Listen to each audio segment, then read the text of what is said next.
This letter in my hand may explain how Michael Jackson became the most famous entertainer on earth.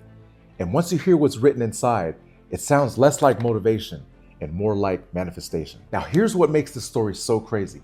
This letter was written in 1979, before Thriller, before Moonwalker, before stadiums filled with screaming fans, before social media, YouTube, Spotify, before becoming one of the most famous, recognizable human beings in history. And this was during the off-the-wall era. And at that point, Michael Jackson was still trying to escape the image of being that kid from Jackson 5. And nobody on earth knew that he was going to become the biggest entertainer alive. But somehow, Michael Jackson seemed to know. Because years before fame, before 500 million records sold worldwide, years before fans cried and fainted and shut down entire cities just to see him, he wrote this. And Michael Jackson said, "MJ will be my new name. No more Michael Jackson." Now think about that for a second. He wasn't trying to improve himself. He was trying to become somebody entirely different. And then he continued, "I want a whole new character, a whole new look. I should be a totally different person." Now that line is important because most people are trying to change their lives while emotionally staying attached to the same identity. But Michael Jackson did the opposite. He intentionally destroyed the old self-image first.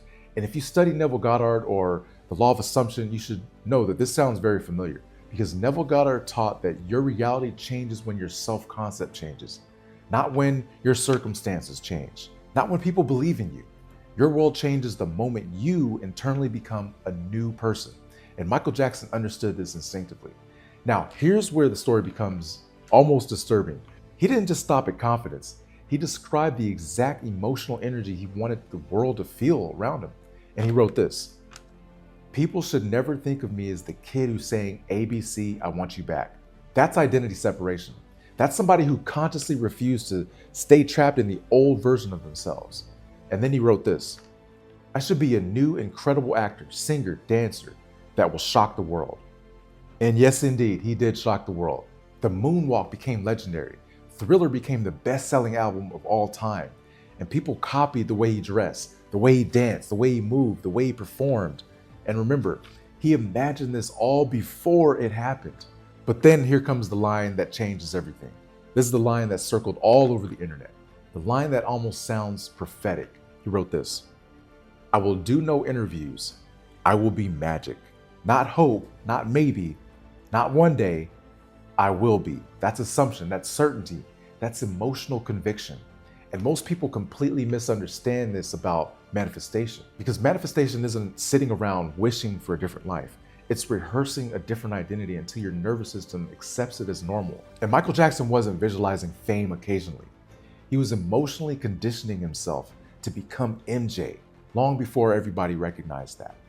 And he just kept going. He wrote this: "I will be a perfectionist, a researcher, a trainer, a master." That's obsession. And that's identity-based behavior. And identity always affects behavior. And if somebody believes I'm ordinary, they behave differently. If somebody believes I'm unforgettable, they move differently, they speak differently, they practice differently, they carry themselves differently. And Michael Jackson wasn't chasing greatness. He was becoming the type of person that greatness naturally followed. And then comes one of the wildest lines in this entire letter. He wrote, "I will be better than every great actor roped in one." Now, that level of certainty sounds unreal, but legendary people often sound delusional before reality catches up.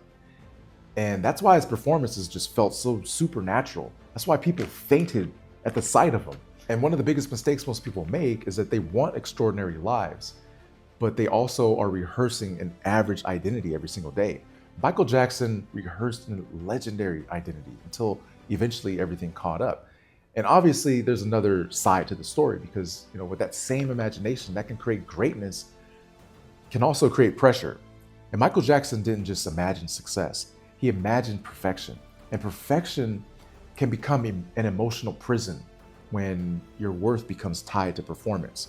So this isn't about worshiping celebrity, it's about understanding that the deeper principle underneath everything behind this. Your assumptions shape your reality. Your identity shapes your behavior, and your behavior shapes your destiny. And before Michael Jackson became the king of pop, he first had that person in his mind. So the real question for you is, what version of you are you rehearsing every single day without realizing? Because eventually your identity is going to become your reality.